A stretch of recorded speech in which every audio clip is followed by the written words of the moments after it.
What is going on, everybody? Hard Pass is back live. We got a lot going on today. We're accompanied by, of course, the one and only Rim Breezy, You know what it is. and we have special guest bringing back old Mike Brown. He did such a good job last time. We had some good reviews on him, so we're bringing him back, and we got some baseball to talk about. So, how's everybody doing today? What's going on, boys? Oh, living the dream, bud. How about you? You know, ready for some Braves baseball on Friday. Getting pretty fired up about everything. I watched the Yankees Red Sox game, which got like apparently 7 million views. It was like one of the most viewed baseball games in forever. But damn, the Yankees went out sad and bad. Red Sox been owning them dudes. But yeah, so yeah, man, just been chilling. How about yourself, Remy? What you been up to? Oh, work, shit and shit. Same day, different, same shit, different dollar. Man, just honestly living for these lives is what it comes down to. Hey, Keeps me going, bud. live and in color. Mike, we got you. You hear us now? Yep, we're here. What's going on? So yeah, sorry, Mike was having some technical difficulties. Allison in the house. What's going on?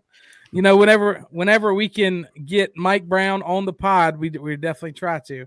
He's pretty much the third guy from the rip. He was the one that kind of was designing our website that never went live, and a few other stuff. It did, but it's a button click away, bud. It's a button click away from going live. So there you go. But yeah, Michael, did you watch any of the baseball? Yeah, I watched a little bit of the game the other night. Yankees Red Sox. Honestly, wasn't really that entertaining. Garrett Cole did not live up to his contract at all. My man missing that spider tack. Missing the sticky real bad. He really hasn't. The second half of the season, he has just not been the same guy that you want out of your $300 million pitcher that plays 30 times a year. Yeah, I have been fantasy, and it started out like crazy. But yeah, you're right. Second half of the year, he was pretty bad. Eovaldi pitched good. He went like I think 5 1/3 or something.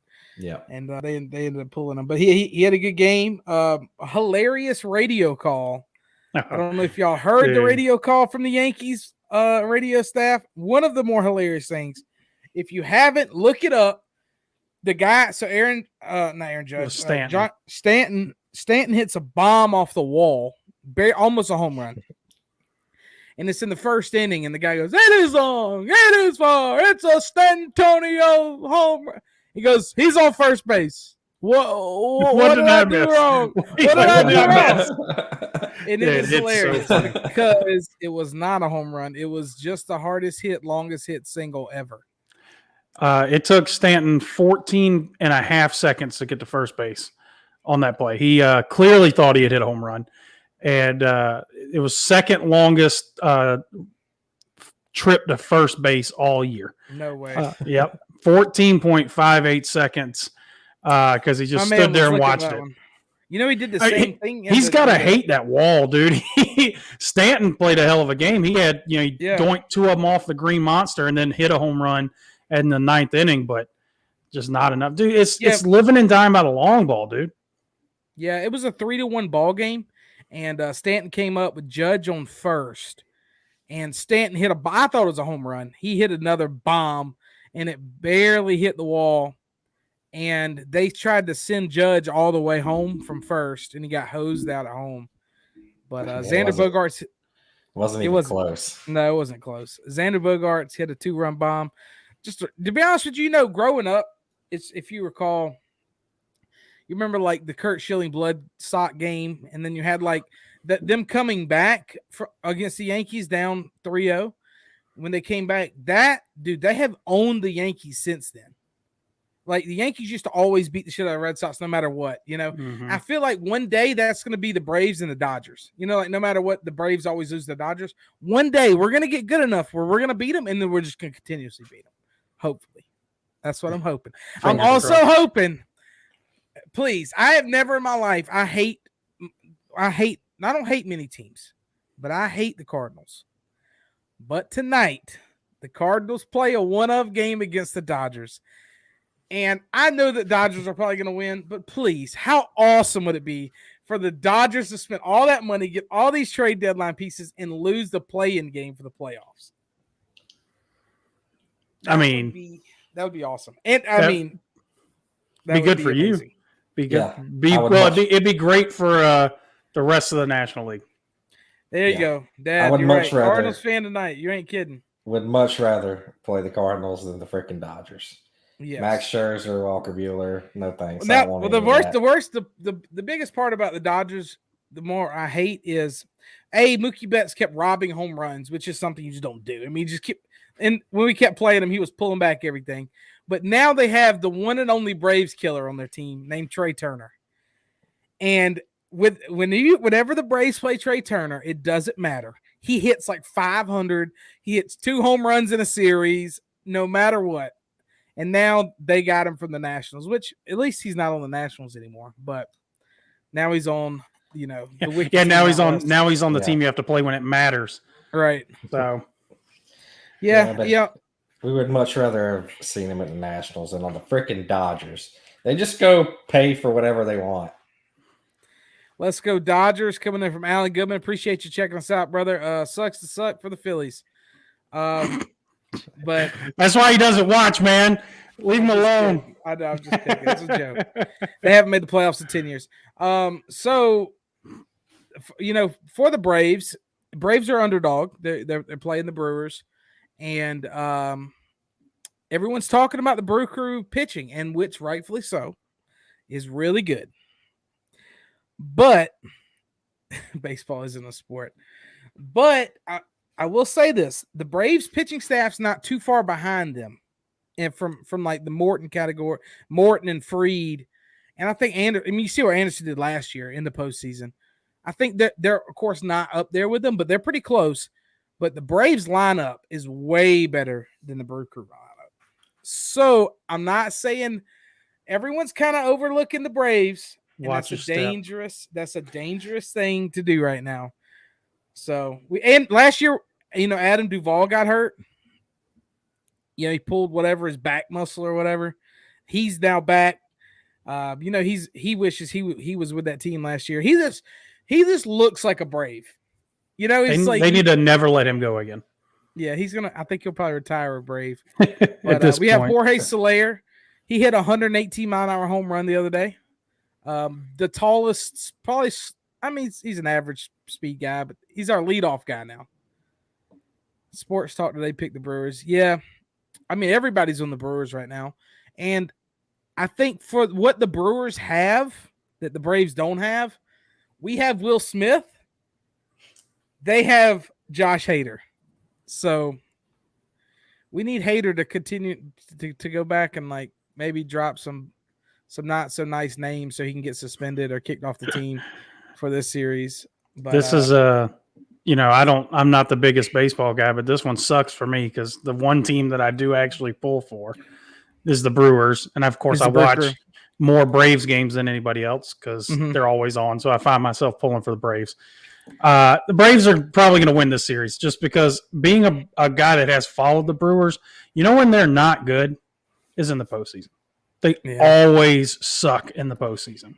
And it's like, great, dude, we made it. All right, run. So see y'all next year. Since while we're talking about all this baseball, before we go into our football craziness, what do you think? So Michael, who do you think wins the Braves Brewers series? The Braves. Now, the Braves do. You can take into account the fact that I'm definitely a homer here, but I don't see all right, we got to give them the nod on pitching, on starting pitching. Right. Corbin Burns, Peralta, and third guy slipping my mind. Woodruff. Yeah, Brandon Woodruff. Mm-hmm. They have all been lights out for the Brewers this year. And then you look at Hader and the setup guy who is now out because he got mad and punched the wall. In celebration of winning, he punched the wall. Okay, well, that's even better. Yeah. So he did us a favor there. So their middle inning or setup guy is now in question now. Yep. So they're going to miss him for sure because the Braves can eat a bullpen alive. Yep. Exactly what old Rob Beard just said there. Braves are better after 6 than the Brewers. I agree with that. Definitely, definitely. It's going to be interesting. I think it's going to be a good series no matter what. And if you're a Braves fan, this is just a bonus. Whatever happens this postseason is just a bonus.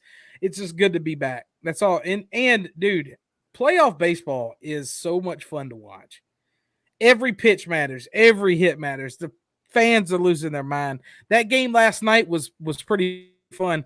It sucked that the game was so boring because the atmosphere was there.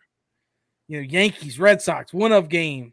Yeah. And the Yankees just came out kind of flat. But they definitely missed DJ LeMahieu last night. That's for sure. So we'll go into we'll kind of get our picks for these. So Red Sox, Rays. Remy, who do you got this one winning this one? Tampa Bay. Got Tampa Bay taking this one. The third lowest salary in baseball. And all they do is win. It's every year with that team. They blow my mind. It's like there's no way they're going to be good again on best team in the American League. Kevin Cash should be the highest paid manager. So you remember the first round is just 5 games. So So yeah, so you what do you think the series? Oh, it's in 5 games. Yeah, the first round's 5 games. So 4? You think they get 3 and 1? I honestly, 4. 4 in 4, okay. Rays in 4. They're good, dude. What you think, Mike?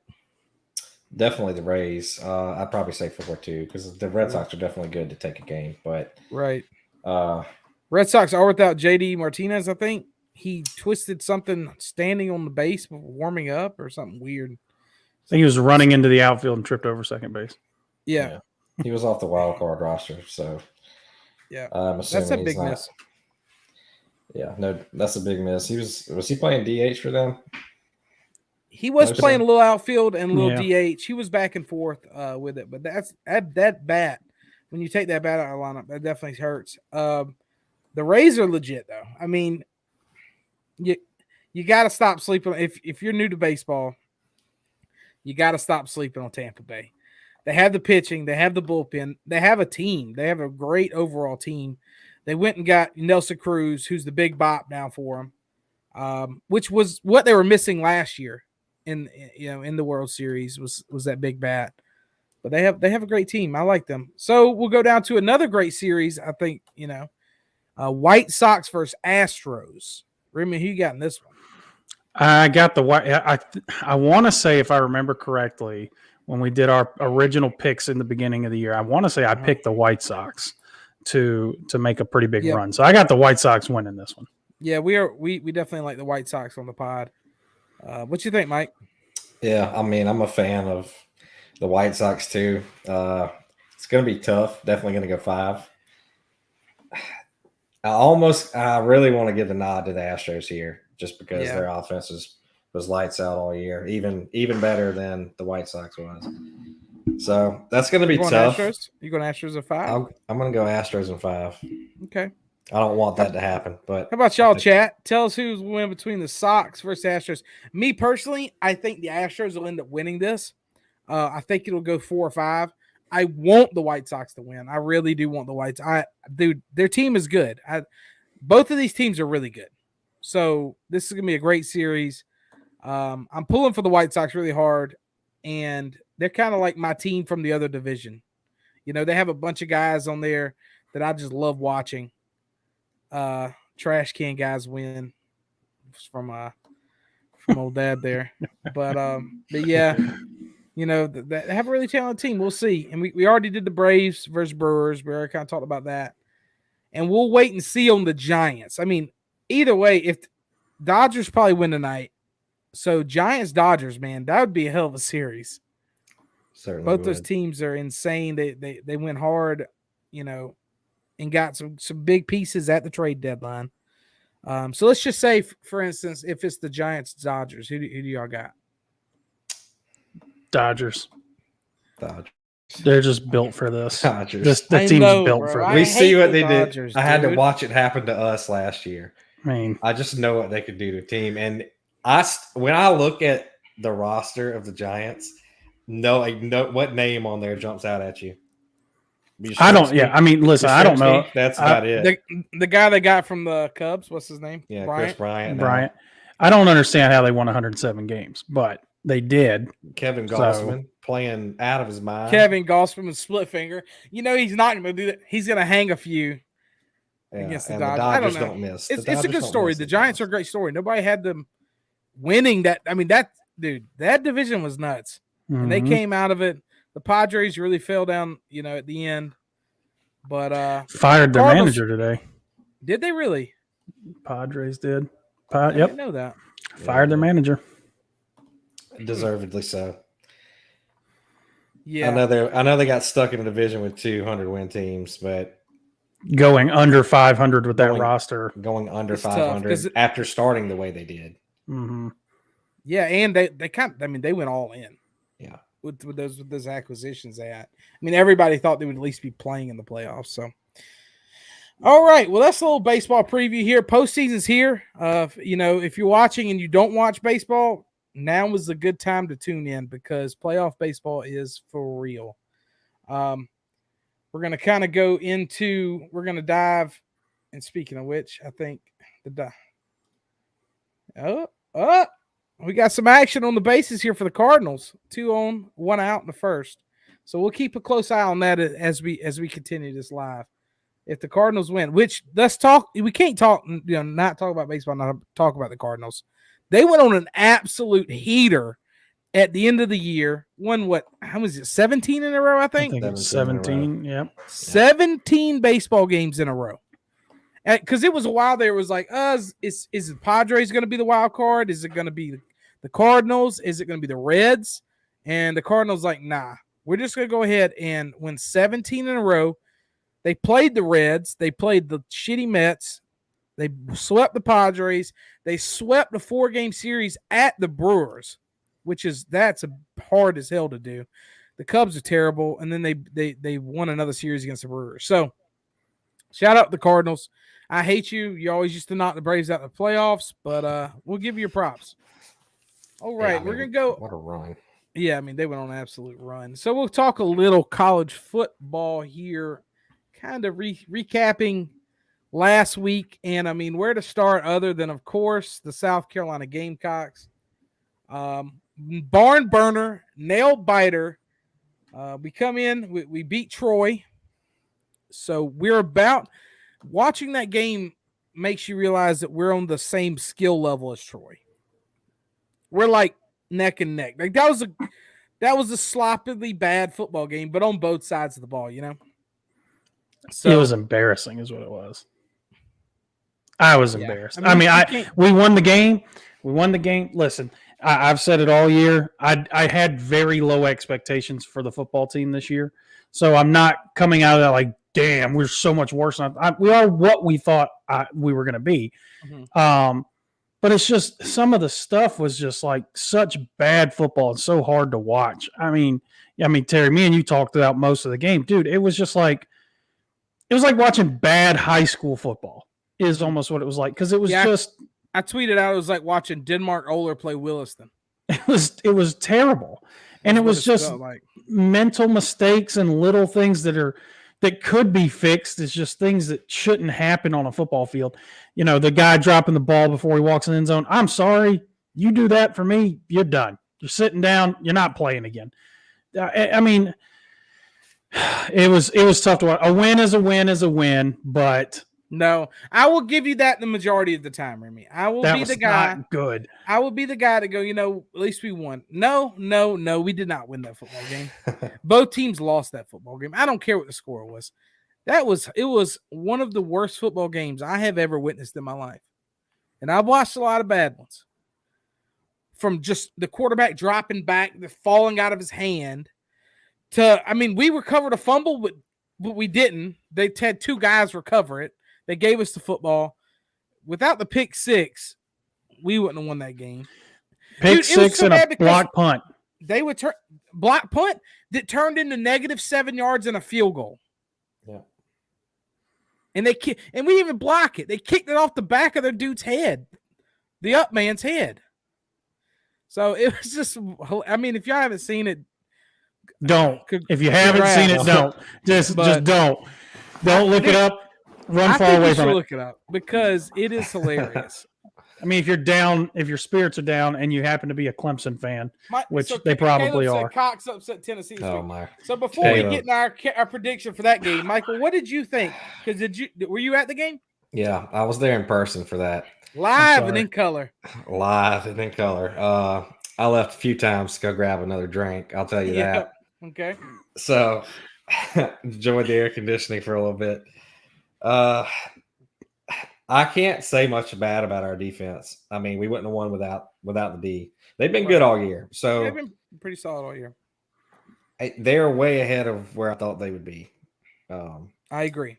You know, the bonehead throwing the ball up at the 1 yard line almost ruined my whole day on its own. We could have been winning 40-0 and seeing somebody do that just kills me. Will ruin your day. Will ruin my day. It almost did, but we ended up pulling it out. It didn't cost us in the end, but the offense.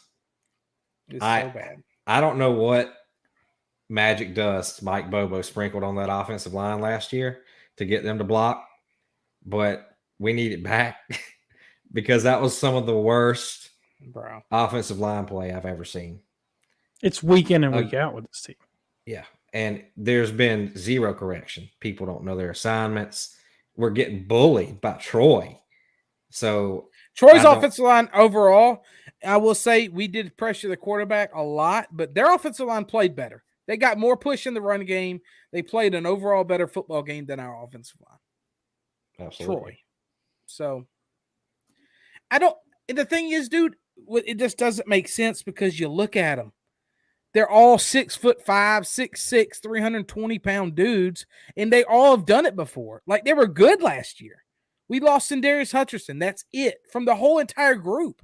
That's why it doesn't make sense. It just doesn't make any sense. Whatever they're telling them, it's like they're handing them some complicated equation before the game. Is like, dude, you got to solve this shit before you walk out there. And so much of it is scheme because you see there's so many plays where we just have offensive linemen standing there doing nothing.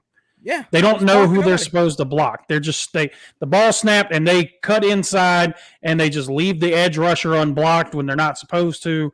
They're not blocking anyone. They're just standing there. Mm-hmm. And I mean, it happens over and over and over again. It's got to be something with the scheme that they're trying to coach these kids on that they're just either not ready for or it's just not meant to be. I mean, I don't know at this point in the season, we're so far along. They're not just going to overhaul the entire scheme, but they got to do something different because like you said, these kids have done this before. They've been good offensive linemen in the past. And it's not most of the time, it's not them just getting beat one-on-one by somebody. It's they just don't block anyone. They just stand there. It's like, yeah, Caleb said Bobo best offensive coordinator since Spurrier and he wouldn't pay him. All right, Caleb, that's enough out of you for the day. But dude, the biggest Mike Bobo stan on planet Earth, Caleb Williams. I don't think Mike Bobo's family likes him as much as Caleb Williams does. Defense this weekend keeps us getting motorboated. We lose by 17. I don't know. I will say when you watch them play, it's weird how much greatness they're getting out of that defense with literally a bunch of walk-ons in the secondary. But it's that part is refreshing. But your offense goes as your offensive line goes. And, if you blow one assignment a game, that drive is done. You're punting that drive. We're blowing like 10 assignments a game. We've scored like 4 touchdowns in 48 drives. That is terrible. And I don't care who's playing quarterback. I don't care who's playing wide receiver. We have a stable of running backs, supposedly. They get hit in the backfield. I mean, what do you want them to do? I don't know. I was pretty bummed watching them. I've been kind of having fun watching Carolina here recently, but if they don't fix that offensive line, they got problems, and they need to fix it ASAP. And I don't understand. Yeah, I'm going to jump in here. I just don't get, like we were just talking about, and our friends keep screenshotting it when they see it on TV, and saving it with our linemen standing in space with somebody coming free to our quarterback. I don't understand at this point how we're not saying if their hand is in the ground, you block them. Right. At least get those 4 guys and then make the linebackers in the secondary make plays, because that's not happening right now. Not touching the tackles sometimes. Defensive ends come free on long pass plays. It's just absurd. Take whatever scheme that you've been teaching these guys and throw it out the window. Get rid of it, because we need to go back to a hat on a hat blocking. We have a running back in to block to help block. We'll bring a tight end to help block the chip. Go back to the basics. Back to B team football. Holding, your tackle holds the guard's hand and stuff like that. I mean, they got to, because they're not connected at all. The offensive line is not connected. I'm being serious about this shit. Like, no, I mean, yeah. Like the left tackle looks like he has no clue what's going on. The right guards, they're snapping the ball, and he's looking back at the quarterback, seeing if he's ready to snap the ball. Like, it's just weird. It's not good. It's just not good to watch, and they got to fix it. Carolina's maybe a 500 team at best. At best. We're past that. Dude, we go 500. We go 500. I'm doing cartwheels. We're past 500 at this point. We lost to Kentucky already. If we don't, we got to beat Tennessee and Missouri. And we pick ain't up another one of them. We ain't going 5-0. We win. We might win one more game. The way the offensive line is. Vanderbilt. I had faith after the beginning. I was like, we're going to beat one of them. We're going to beat Kentucky, Tennessee, or Missouri. Now, we ain't winning none of them games. We'll beat Vandy. And we'll see it. We'll see you next year. We'll see you next year. So, let's see here. What else happened last week? We had some interesting football games here. We're not going to break down all of them because we're going to talk a little more NFL. Of course, I'm a BYU guy. Y'all know this. BYU beat Utah State in another holy war. They're undefeated. Alabama, Ole Miss kept going for it on 4th down. Did y'all watch this game? The Ole Miss-Alabama game? I watched some of it, yeah. They kept going for it on 4th down.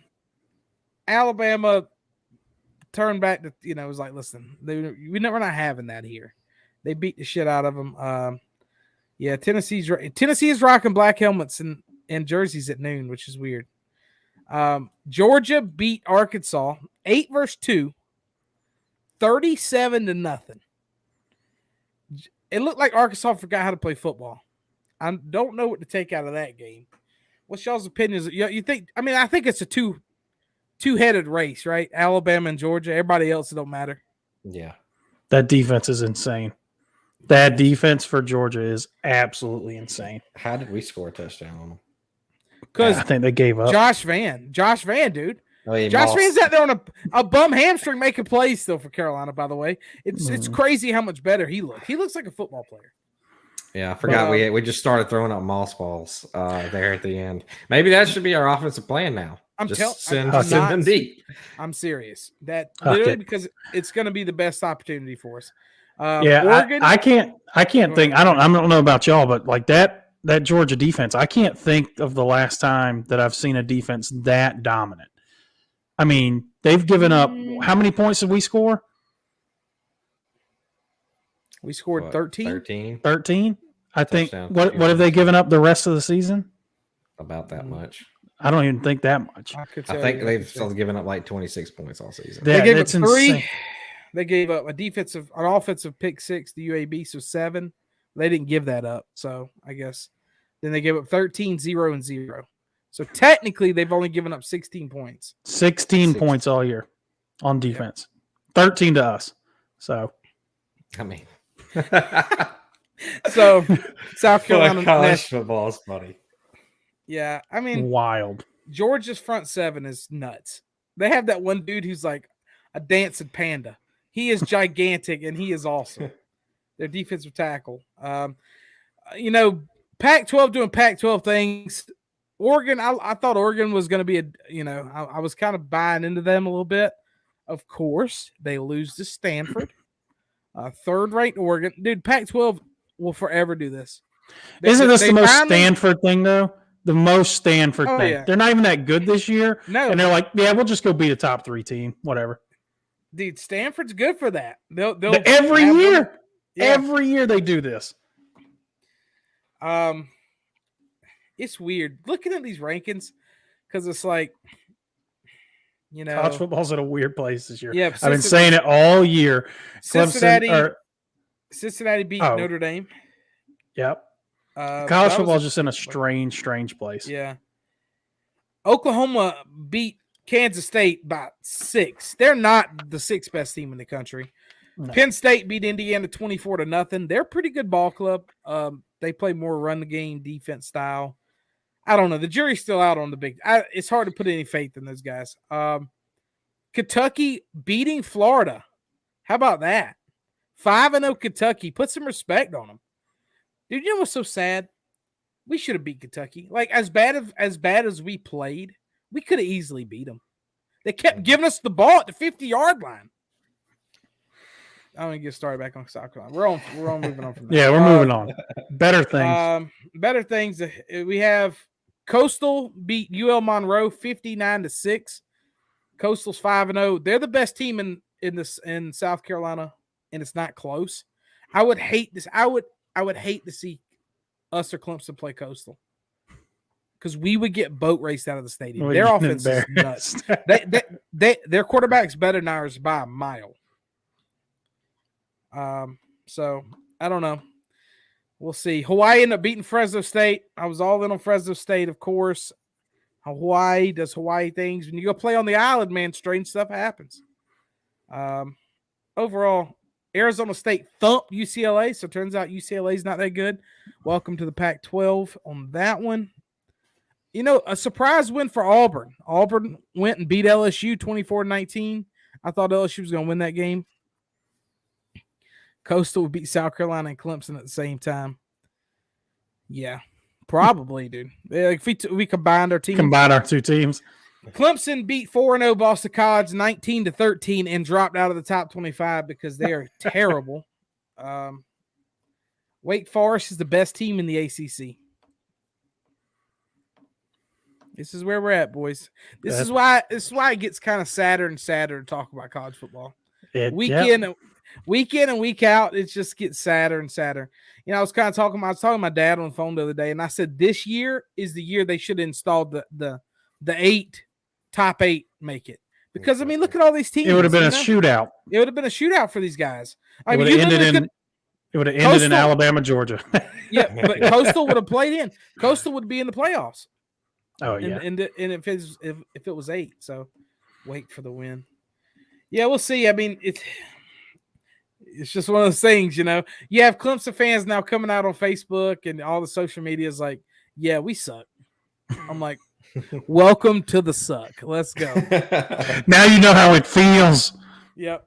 Welcome. I think Dabo's magic's wearing off up there. I think you could see it he's kind of rubbing people the wrong way now. You know, people are stopped taking his kind of quirks and whatever. I think he's probably Dabo's probably ran his course. He'll probably coach there for 1 or 2 more years. He'll eventually either get the Alabama job or he'll go test his waters in the NFL. So, I mean, it doesn't help that DJ is just not good. Ukulele. Mm-hmm. The portal is killing Clemson. You know, they recruit all these high 5-star guys, and they're just like, you know, I'm out of here, dude. I don't want to live in Clemson. These fields. So we're gonna switch it up. We're gonna pep up the mood. We're gonna talk a little NFL football here. Actually, before we go into NFL, real quick, the NBA season's coming around. I'm gonna quickly touch on a few things. NBA comes back in a little less than 2 weeks. Looking forward to that. It's gonna be great. Kyrie Irving. I don't know if y'all have heard the news on Kyrie Irving. My favorite topic. We got to talk about Kyrie Irving before we get in the NFL because Kyrie Irving's hilarious to talk about.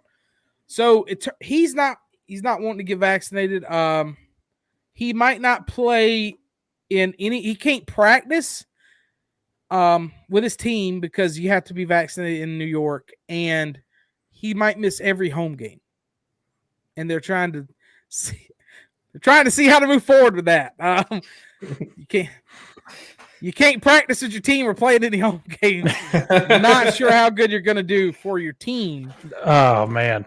I love it so much. I love it so much because my man's a head case. He's been such a head case for so long. This is the most Kyrie Irving thing I could imagine. Is that he's on one of the teams. One of the teams is like, you have to be vaccinated. Like whether you agree with it or not, if you want to play, you have to get vaccinated. And of course he's just not going to do it. Yeah. And so now they're stuck in a situation where they need him. Yeah. They need him. They pay him a lot of money. Mm-hmm. And now he's going to miss over half of the games because he won't be able to play any away game or any home games. He won't be able to play any of the games against the Knicks, which is in the division. And he won't be able to play any games against Golden State if they travel out to Golden State. He's going to miss more than half the games. That's assuming he doesn't get injured, which he does almost every year. It's so great. To be honest with you, I don't think they're going to let him do that. I think if either he's going to get it or not, I don't think they're going to allow him to. Because they've even said they're not going to accommodate practice schedules to try and move practice out of New York for him to practice. They're not going to do it. Yeah. Like go to New Jersey and practice. And like some high school stadium. So and your dad just put on there and still get paid. The NBA came out and said that he will not get paid for games that he misses, which is interesting. So they said any game check that he doesn't play, he's not getting paid for. So money talks. I mean, his game checks are, I think, $330,000 a game. That he would be missing out on. That's a lot of money that he's missing out on. Knowing his crazy ass, he'll just do it just to stick it to the man. But, But when this team was assembled, I was kind of worried about it. But then I thought to myself, I'm like, these are three of the most snake people I've ever seen in my life on one team. I'm not worried about the Nets. The Nets will literally eat themselves alive. I mean, they did last year, and they're going to do it again this year. It's just fun to watch. Fun to watch the dysfunction. We got to shout out Pau Gasol. He officially finally retired. Great career, and he's even he's a better dude. He's hilarious. He's a great guy off the court. So we'll see. And Ben Simmons saga is still going on. So Ben Simmons had the thing where he told his teammates they were on the plane. He told them to deboard the plane and not come out to see me. And then Joel Embiid saying he's being selfish and it's taken away from the team because it is. And now the team, I don't think even has any trade partners. So they're like, I guess we're just going to not have you and you're not going to get paid. It's pretty ugly out in Philly right now. It's very, very ugly. Didn't they say they were going to take that $8 million or whatever and put it in like escrow and deduct all of the fines he gets for missing all of the shit he's supposed to go to from that? Well, Did they? Yeah, I've read. They don't have to give it to him, so do whatever the hell you want to with it. Burn it. Yeah, right in front of him, live, like FaceTime him and catch it on fire. I get Ben Simmons. I get his side of it. He says, "Listen, I want a new start. I want to refresh. I want to hit the reset button." But the problem is he doesn't care about basketball. And that's the main problem is he doesn't care about getting better. He doesn't show any effort of trying to get better. He'll show a video every now and then of him shooting some jump shots in the gym. But, I mean, that's it. I can go do that. But, he came out and said that it wasn't up to him to get for him to improve his trade value. You're bad at basketball right now. That's why your trade value is bad. So you need to get better. So maybe you can get more trade value. I don't know. It's ugly. And, they had the whole thing with they had the thing come out with his agent, which is Rich Paul, right? I think. Mm-hmm. And he don't want any of his clients to be in Philly anymore, which is including the rookie guy that they're hoping they're grooming to take over, which is the Muncie guy, the point guard. So it's getting ugly out there, man. It sucks for Philly. I always kind of pull for Joel Embiid because I love a big man. I'll pull for any team with a big man, to be honest with you, unless they're playing the Hawks. I always kind of rooted for him, but I don't know. I don't know what they're going to do with it. What would you do with it, Remy? I mean, if I'm the Sixers, I'm trading them, dude. I mean, I know where their issue is they don't want necessarily a package built around a bunch of draft picks because it doesn't help them because they're in win now mode. Mm-hmm. They need a player in return. They need like a legit star player. And the issue is a lot of teams aren't going to look at Ben Simmons and say, like, for example, Damian Lillard. Like, why would the Trailblazers give up Lillard for Ben Simmons? It just doesn't make any sense to do that. So what it's going to come down to, I think, is kind of a combination of maybe like a borderline all-star player and some picks. And I think the Sixers are just going to have to eat that and just accept that as their deal, because it's just going to get uglier. It's just going to cause more distraction. They got to find a way to move on. And for Simmons, I mean, he's got to get out of there. There's no way in hell he ever plays another game for the Sixers at this point. So it's either he just sits there and waits. He's also coming out and telling the teams, whoever's trading for him, that he wants to skip the games in Philly. He won't play in Philly. Whatever team he plays for, he wants to not have to travel to Philly when they play him in Philly. What a baby back bitch. That's that soft skin bullshit right there, man. Yeah. I don't know, man. If I was Sixers, I'd trade him to a terrible team and just be like, this is what you get. I mean, he wants to go to California. Orlando. He wants to go to California. Put him in Orlando. Trade him to the Kings. Trade him to the Kings. Take all the young players off of the Kings and just trade him there and let him. I'm not even giving him that. Yeah, put him in Cleveland. Yeah, put him in Cleveland. Enjoy playing with those trees. As if Cleveland doesn't have enough. As if Cleveland doesn't have enough 7-footers. Yeah, go enjoy that. Yeah. There's not enough space with Embiid on the floor. How about there's not enough space with Jared Allen, Evan Mobley, Kevin Love, all those 7-footers that they're going to have to try and run out there at the same time. Yep, hilarious. They're going to be bad this year. So that was our talking basketball. We're kind of touching on all the sports today, boys. We're going to NFL. What a week it was. We'll start with we'll kind of start with the Thursday night game here. And do we want to talk about the news before we jump into these games? So go ahead, run us down the news there. All right, before we start bringing on the games. Let's talk about some of the things that have come up over the past couple of days before we start reviewing last week's games. The first thing, Urban Meyer. Urban Meyer story. You got to respect the grind, Remy. Yeah, I'm sure he did. I'm sure he did. Urban Meyer. On Saturday, the news broke. So on Urban news Meyer meeting, a video went live. News. Urban Meyer, I believe in his own bar, getting a pseudo lap dance while being filmed and posted on social media. Some 20-something-year-old girl. 20-something-year-old girl, not his wife. I saw a report earlier. It's like Urban Meyer's like bar and grill or something like that. Yeah. There's like a picture of him and his wife in a mural like right up above the bar. So clearly not his wife dancing on him. Boy, did it send shockwaves though. Like, I mean, I saw it and it's a bad look. It's a really bad look. Don't get me wrong. But I mean, it was like, they're like, dude, he's going to have to resign. The team thinks he's a joke, which I mean, the team I think already thought he was a joke before this. But now, I mean, the reports are damning, dude. Like literally players don't respect him. He's lost the locker room. They think he's going to have to resign. You know, are they going to fire him for morals? Like, it's wild. We've been saying it early that he wasn't making it 1 year. But like this thing blew up. He can't get out of his own way. It's so everyone was posting memes and stuff of like Urban Meyer wakes up and realizes he's trending on Twitter, and then it's like, you remember when he fell down to the ground with like the heart stuff? It was like a picture of that. It was like, it was so funny. I mean, the memes were great. It was absolutely great. You got to respect the grind. Love that respect one. The grind. So Urban Meyer has been doing this for a very, very long time.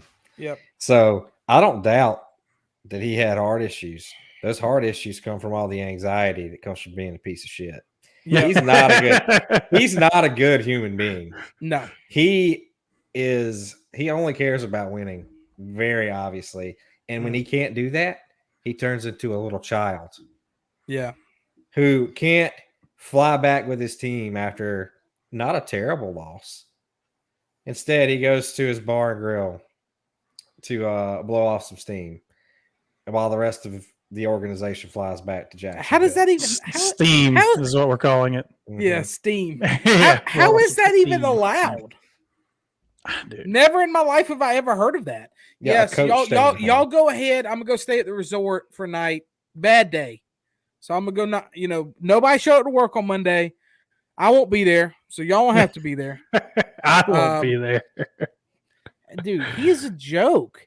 I mean, it's man, like legit. I saw all these articles, dude. Like they were talking about the owner had to release a statement, like talking about how disappointed they are in him and that he knows better and all this stuff. I'm like, dude, this is bad. This is really bad.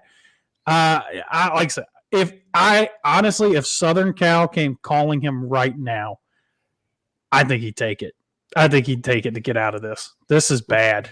Yeah, but they're not coming calling now. I doubt. What was that? There's no way. What was that? Paterno? What was the guy that for Arkansas that don't matter had sex guy where he got in a motorcycle wreck with his Petrino. Petrino. So there was a report that he was going to hire Petrino as his offensive guy. Oh my God! Could you imagine if that story would have dropped? He hired him and then he went and did this. Dad said, "Imagine them two in the same bar." Right. That's probably what Urban was going for. People need to watch the drinks around these two boys. Yeah, I think he was just looking for a wingman. Yeah. I don't care what your offensive game plan is. I need a wingman at the bar. So that was one of the big ones that broke. So that I just was blown away by how much coverage and how just massive that story became. I'm going to go on to the next one. Well, actually, there's two more things before we get to the big one for you boys. Matt Nagy today came out and said that Justin Fields, he finally came out and said that Justin Fields will be the starter moving forward. They will not move back to Andy Dalton. This is a nightmare. This coaching staff, this organization right now is a nightmare because literally earlier this week, it was as soon as Dalton's healthy, he's the quarterback. And now they're flip-flopping and saying, oh, no, it's Fields. I don't necessarily disagree with the fact that it's Fields because let the young kid play. But, I mean, he's getting abused, first off. So it's pretty tough in that aspect as he's getting destroyed back there. But, I mean, what a weird situation to be in where they can't just, like, stick to a quarterback and run with it. Thank God now they are. I don't know. This is it, though. I mean, there's no way he makes it past this season. Yeah, I think he gets fired this year. I'm not going to lie to you. Watching him play football, I don't like this at all for him. We kind of talked about maybe going back to Dalton would stun his growth, stun his confidence. Dude, he is confused and he is not playing good out there. They won, but they did not look good. I mean, he did not look good at all. He has no clue what's going on back there. And I get it. You're a rookie guy. You got to figure it out. But, dude, I don't know. And now they're without Montgomery for the next 4 to 5 weeks.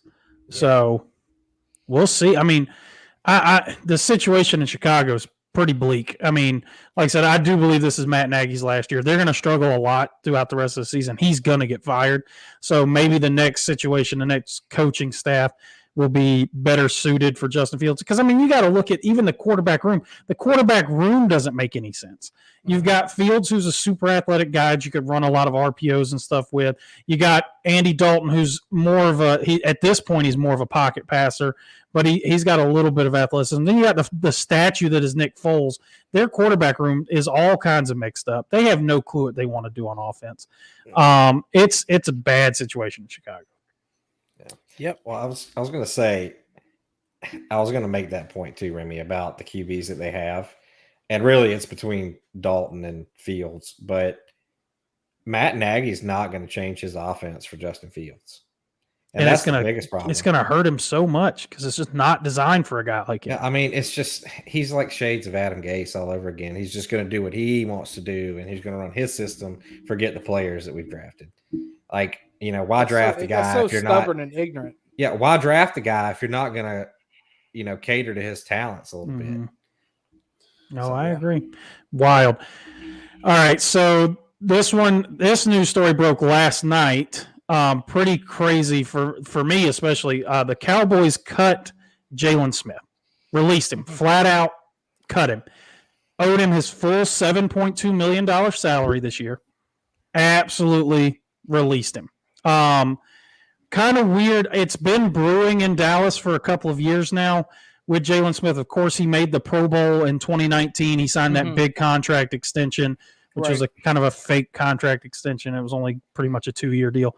But, I mean, the knocks on him were that he didn't make a lot of plays in the passing game. He wasn't great in coverage and everything. But if you look, I mean, the man was a tackling machine. I mean, 140-plus tackles in the last 2 years. The whole thing with his knee and everything, he's never missed a game since he missed that 1 year while he was recovering. He's not missed a game since then. I know I'm not the biggest pro football focused guy. I think some of their stuff's out of whack, but they have him ranked this year as the 11th best linebacker in football. And they just cut him. I think this was not anything he could have done differently. You see how they went with the draft. They didn't. I think if they don't draft Parsons, he's still on this football team. Yeah. I think if J.C. Horn falls to them like they wanted, then they don't draft that linebacker. They're like, well, I guess we'll take best available. And I think he'll fall on a good team. He's a great player. Oh, he's with the Packers. The Packers immediately snatched him up. So he's now with the Packers, but the move didn't make a lot of sense from a salary standpoint. Like I said, they owe him all of the money for this year. He's guaranteed all of that money. They have to pay him $7.2 million. What I think it came down to, because I was looking at it, and his snaps, I think he was down to like 30-something% of the snaps in the last game. That's what it comes down to. If I had to guess, they sat down, they talked, and said, "Listen, we're moving forward with these other guys. You're not going to be a part of the game plan." And they couldn't find a trade, so they cut him. And I mean, they just have to eat that money. That's what it came down to. They just cleared room. They're like, we're kind of mixing and matching. We're only coming in on run fits. We're kind of stunting Parsons' growth here. Would you still be on the roster? So I'm guarantee you that's what it was. But great pick by the Packers. I'd like to see him play outside linebacker. I mean, that's what he was in college. He was an outside linebacker, and Dallas threw him in the middle. I'd like to see him play outside, see if he can rush the passer a little bit. I'm interested to see what Green Bay does with him. I think it's a great pickup for Green Bay. And, of course, they don't have to pay him any money because Dallas is paying him all the money this year. So great pickup by Green Bay. We'll see about that one. And, of course, the last one. You want to go ahead with the last one? The big news dropped first thing this morning before I was on my way to work. Our prodigal son. The New England Patriots had decided to release Stephon Gilmore from his contract. Now, around lunchtime, my time today, it broke that before the release became official, the Carolina Panthers traded a 6th-round draft pick to get Stephon Gilmore on the Panthers, team. Baby, let's go. What a trade for the Panthers. He's coming home. Wow. Reports were that he wanted to go to the Packers. I saw some stuff coming out about that like if he was going to get released, then the Panthers sent in the trade last minute. And of course, he's from Rock Hill. Big time move for the Panthers. He'll be back after week 6. So that's going to be great to have him back. It's one of those things where, have him and J.C. Horn on the same football team is pretty cool just to think about. J.C.'s going to be a while before he comes back anyway. Getting that, we played Henderson, the guy we got from Jacksonville last week. He gave up the big touchdown, but he didn't play bad. But apparently he didn't know any of the schemes or anything. We're only telling him left, right, very basic stuff. So I think it's good to have a good veteran guy to learn under for these young guys. And I mean, this defense just got even that much better today. So big move for the Panthers. We're all excited about it. For the Patriots point of view, I guess I'm not sure what was up with his contract. They tried to get him to restructure it. They were trying to get him to put his money, kind of restructure a little differently so he didn't have to take the cap hit and stuff like that. He didn't want to, so they kind of came at an impasse, and they was going to cut him. They already pretty much came to the agreement that they was going to release him, and then the Panthers sent in the deal for the 6th-round pick, which I guess, I don't know. It's weird. The timing of it's weird. The timing of it's what's weird. And I mean, so I think what it comes down, why they waited this long, and I'll tell you why they waited this long, why I think they waited this long. Okay. The Patriots had $54,000 in cap space. left. They were tapped for cap. They are trying to sign Jamie Collins back from after he got released from the Lions. So they're trying to bring back Jamie Collins. They're not going to pay Stephon Gilmore. This is the Patriot way. We all know what it is. The Patriots will not pay you when you're on the decline, when you're starting to get a little up there in age, and Gilmore's not the youngest guy anymore.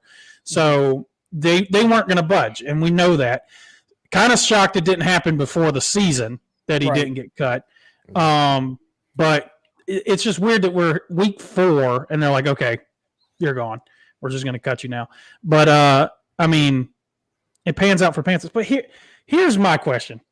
Trades in the NFL to me make no sense, because if you rewind to yesterday, the Miami Dolphins made a trade. We traded Jakeem Grant, punt returner / kick returner extraordinaire. We also got a 6th-round pick for him. So a 6th-round pick in the NFL equals kick returner or defensive player of the year. So the trades are all over the place. It's weird how that works. Yep. Yeah. So, Mike, what you think about getting Stephon back, coming home? Obviously, I love it. I mean, loved watching him in college, coming from Carolina, and I'm glad to see him back in Charlotte, right down the road from where he grew up. I think he actually lives there in the off season. So it's good to see him back. We can definitely use him after losing JC. Yep. And I mean, you gotta like what the Panthers. I mean, it's obvious they think we can make a run this year. Right. Yeah. And y'all were talking about that, and I'm looking at the schedule. The Panthers' ceiling this year is 12 wins. Now, do I think we're going to win 12 games? No.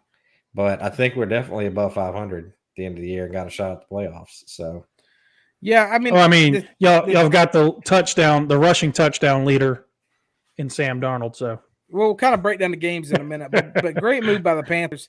Overall, you can't. I think Stephon Gilmore still has some good talent left in him. He's kind of recovering from all these injuries and stuff.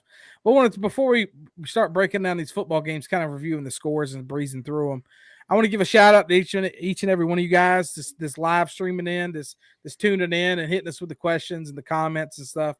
This has been fun. We definitely appreciate it. We also release episodes. If you're new here, we release episodes on Spotify. Definitely give us a follow on Spotify. Subscribe to our YouTube channel and everything, and definitely hit us with a like button. We definitely appreciate each and every single one of you.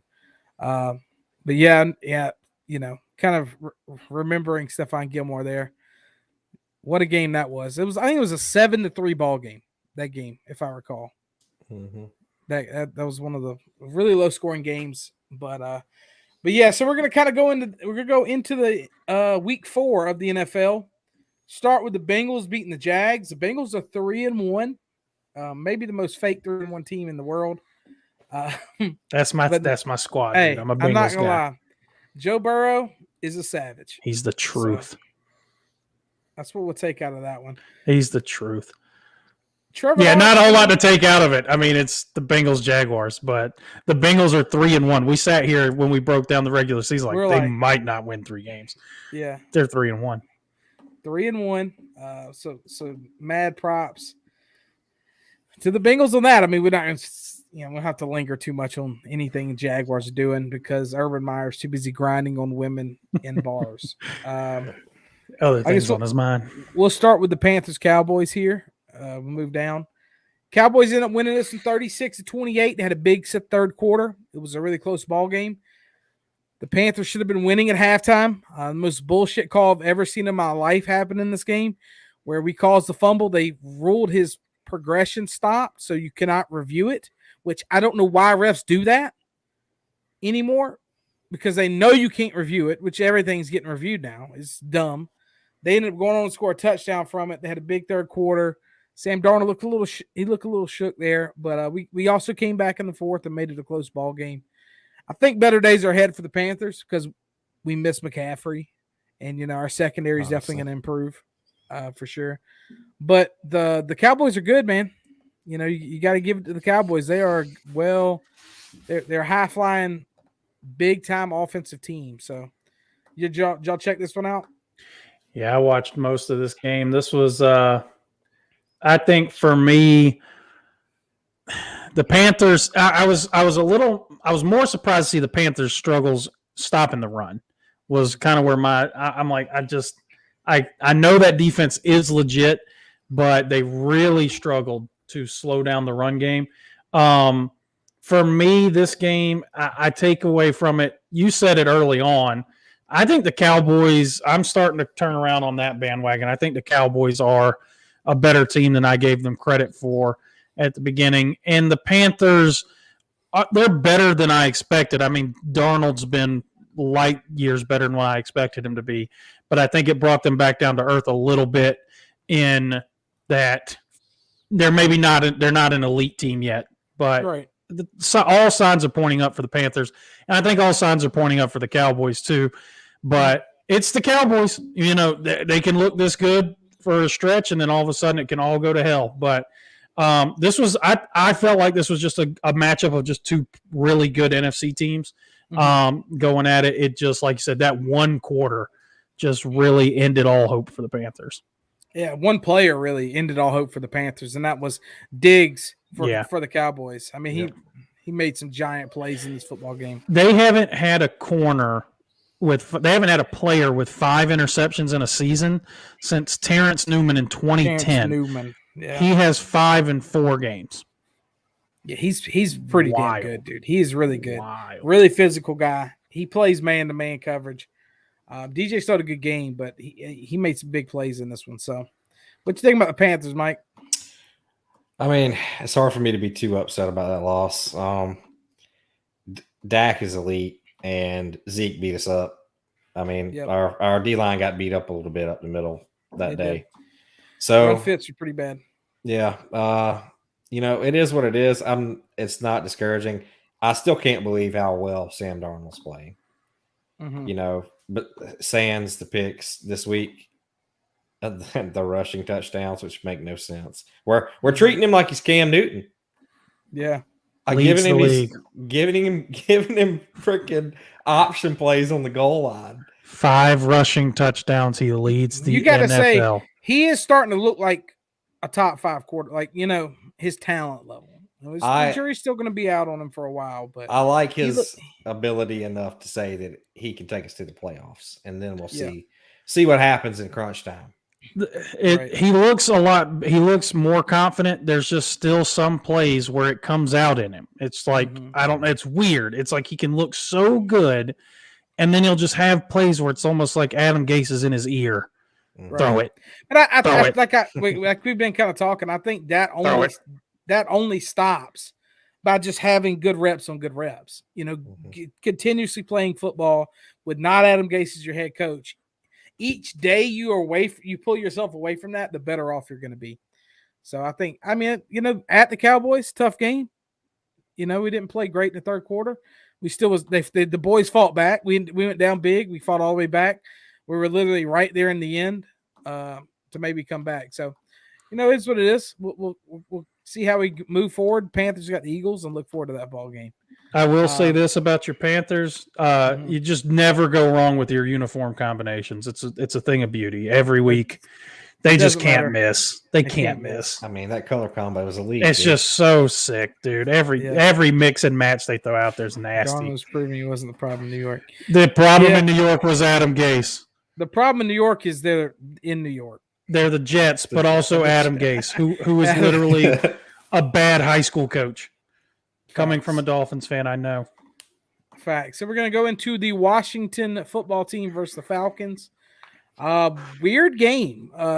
One team is going to win it, then the next team, it was back and forth. But the Washington football team had to get this one. They had to have it. And they ended up winning 34-30. Falcons are a pretty bad team. They lack a lot of firepower on the defensive side of the ball. Cordell Patterson's apparently their main Randy dude. Moss. Wild. Receiving touchdowns. He's also led the team in rushing yards. He also does kick returns and stuff like that. But yeah, Tyler Heineke had three touchdowns. Dude, so riddle me this, Batman. All right. We came into the season, Washington top 5 defense in the league. That's wrong. They're bottom 5 right now. Their defense has been terrible.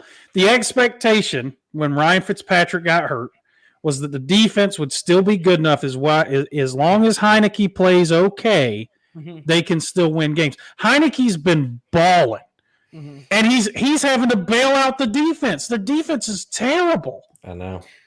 Yeah, the defense doesn't make sense. 4 passing touchdowns to Matt Ryan. I knew the secondary was young and probably not going to be very good, but Jesus Christ, it's weird. It's so weird. The defense was so good last year, and they didn't lose anybody. Yeah, they're terrible. Big win. Yeah. I mean, they needed that win. They had to have that win. And that's kind of all the thing. Yeah, you want to throw anything on that, Mike, on that game?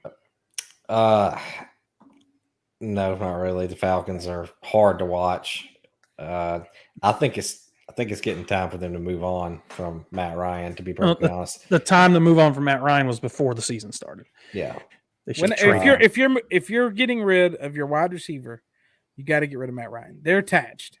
Yeah. Julio and Matt Ryan are attached. Get rid of Julio, it's time to get rid of Matt Ryan. But what are you gonna do? We'll go down to the Texans Bills. Bills, we kind of talked about week 1 with the Bills. They look just weird, against the Steelers. Nothing really made sense. They won 40-0. They're starting to look like the Bills that we know. The scary part about teams are the Bills are running the football now, which is a scary part because they would always have to huck it a lot. Then they wasn't a big run team, but they've been running the ball to some success there. They had 200 yards rushing, taking a lot off Josh Allen. We know Josh Allen can ball out at any moment, but Texans are also terrible. So, did you see Davis Mills' QBR?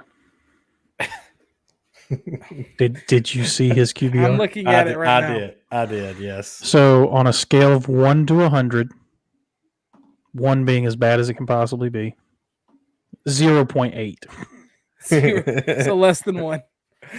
So less than 1. That's about as bad as it gets. And it's unfair because he should not be a starting quarterback in the NFL right now. But boy, that's not good for the old confidence right there.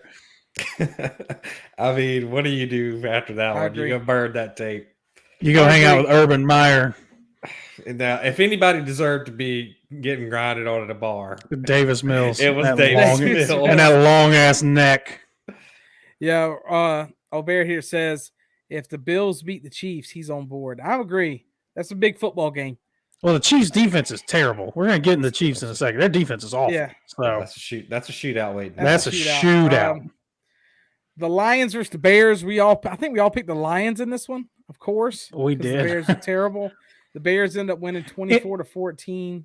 In all fairness, the Lions went into the red zone 3 times and did not score.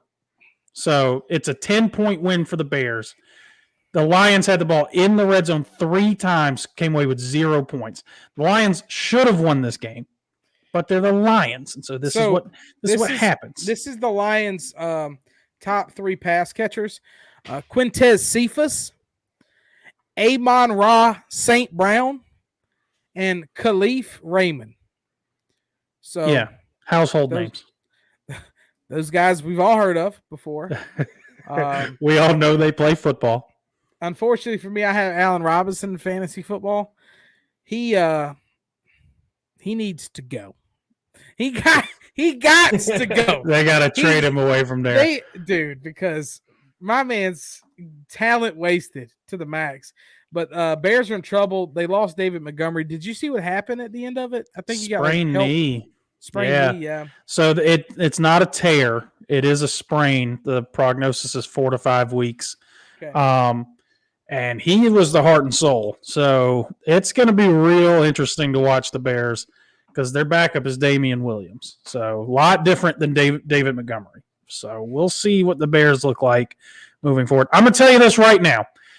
I like Justin Fields. I said it early on. I thought he was the second best player in the draft. He should have been the second player taken. They're not going to win a lot of games if he completes 11 passes. Now, he completed 6 in the first game and 11 in the second game. He took a 24-yard sack in the game.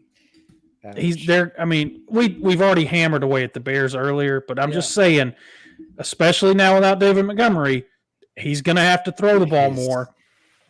He's it's going to be long. It's long. Yeah, it's long road. So interesting question just popped into my head. Who's in a tougher situation for the next 3 years? Justin Fields or Zach Wilson? Oh, Zach Wilson. Zach Wilson, because he's still in the Jets. Still the Jets. It's still the Jets. Because the Bears could just hire a good coach, and it's like, okay. Yeah, and because they have David Montgomery. They have Allen Robinson. They have players. Yeah, there's people there. There's human beings on the roster. I've mentioned this over and over again. It's one of my favorite stats. The Jets have won the AFC East as many times as the Oilers did. The Oilers were in the AFC East for 9 years. The Jets have been in it for 60. So Remy loves a good Jets. It's all I have. It's all I have. It's what you live for. It's all I have is the Jets being bad. We will never be we will never be a Jets fan. Not a day. Here and be like, I think I'm gonna hang out here for a little bit because it's not a fun place. Unless you like getting beat up. Move on to speaking of beating up. The Colts beat up the Dolphins 27-17. Remy, will let you have this one for a minute. We suck on offense. There is no way to sugarcoat it, make it sound right. We are a bad offensive team. 35 rushing yards. Myles Gaskin, not part of the game plan. I was like, maybe we start to run the ball more. Nope, we go Malcolm Brown's terrible ass as the running back. Gaskins gets 2 carries, 0 catches. Dear God, we are so bad on offense. We had 3 points going into the fourth quarter. We were under 100 passing yards going into the fourth quarter. And it's like we pointed this out last week. We've been pointing it out all year. They don't throw the ball downfield. They refuse to throw the ball downfield. Everyone knows we don't throw the ball downfield. They stack the box. And we still don't fix it. We still don't adjust to go, okay, teams know we're not going to throw deep. Even with all the speed in the world, we're still not going to take a shot deep downfield. And whatever is going on in that offensive playroom, I don't know who's playing or calling the plays. I don't know what it's this stupid ass co-offensive coordinators hired from within. They were on the staff last year when our offense was bad, and instead of hiring a new offensive coordinator, we hire from within. We go, nope, not one of you terrible sacks of shit. 2 of you get to be the offensive coordinators. And then the quarterback coach calls the plays. And apparently the quarterback's coach is the one calling the plays, and all of it's bad. I mean, it's bad. And what's crazy to me is I have to sit here, and I'm reading Brian Flores. People got to be held accountable, but we're not going to make any major changes. Dude, make major changes. Holy shit. Y'all are 1-3. Y'all suck. And it's like I said, we're talking back-to-back weeks going into the fourth quarter. We have 100 passing yards. That's terrible. Yeah. I mean, and Tua's the problem. Tua's still the problem. He hasn't played, and somehow he's still the issue in Dolphins Twitter world. It's Tua's fault. He hasn't played a game in the last 2 games. Oh, and don't worry, it only gets better because we're playing Tampa Bay this weekend. So great news ahead for Miami Dolphins fans. I love Tua, but I think the scheme is stunning his growth big time. The scheme is stunning everyone's growth. Mind you, I have to watch the Gamecocks offensive line on Saturday not block anybody. Then I have to turn around on Sunday and feel like I'm watching tape. People just not blocking anybody. Watching some tape, huh? I'm watching replays. I'm like, wait, I saw that play last night. Nope. Different team, same thing. Not blocking anybody. Dude, Austin Jackson is a literal turnstile at left tackle. It is hilarious how bad he is. He said, according to Twitter, if Tua breeds, it's his fault. Yes. I had so many people. Jacoby Brissett will just be better than Tua. No. He did finally throw a touchdown pass. He finally threw a touchdown pass in the fourth quarter. Both of them came in the fourth quarter. Yeah, just hucking it. because who cares at this point? But Jesus Christ, I did not expect this. I will be the first person to admit our offense was bad last year. We fired the offensive coordinator. I'm like, good. Maybe we'll make the right move. Now you'll have 3 offense coordinators. The name that I saw was Pep Hamilton. He was the Chargers quarterbacks coach. And you saw what Justin Herbert did last year. I'm like, please, God. Please. Nope. These scrubs. Huge win for the Colts. I'm going to get off this soapbox. Huge win for the Colts. They needed it big time because they were 0-3 coming into the game.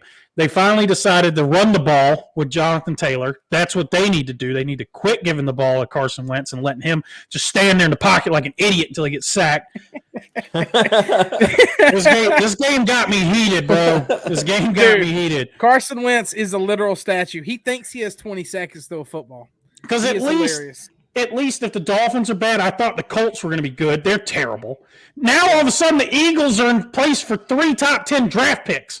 What is happening? The Eagles have their pick, our pick, and the Colts pick.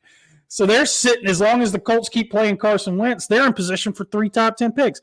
Oh, yeah, by the way, the reason Jakeem Grant got traded is because he muffed a punt. It's the one thing he's supposed to be good at. Muff a punt, you're gone. Dude, I watched the video you posted of any time they throw to Jakeem Grant, it gets intercepted. Bro, that video, the one where Michael Scott keeps jumping in. Why? Did you see? No. All right.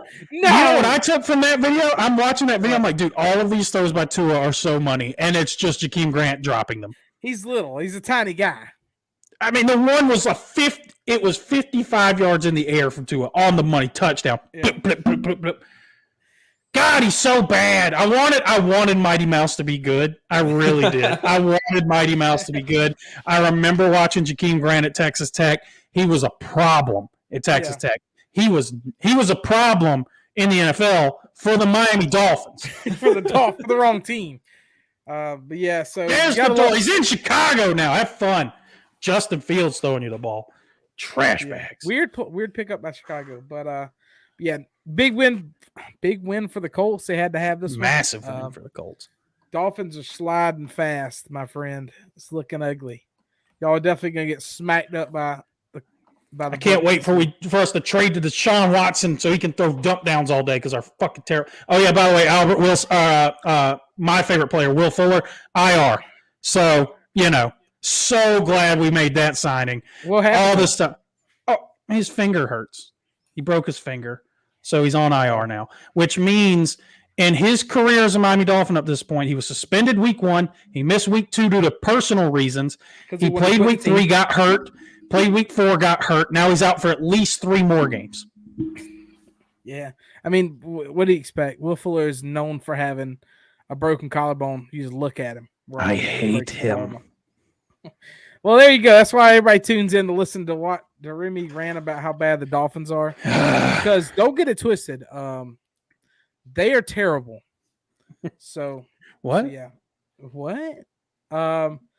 Never forget the dump down in the end zone for the safety. Absolutely hysterical.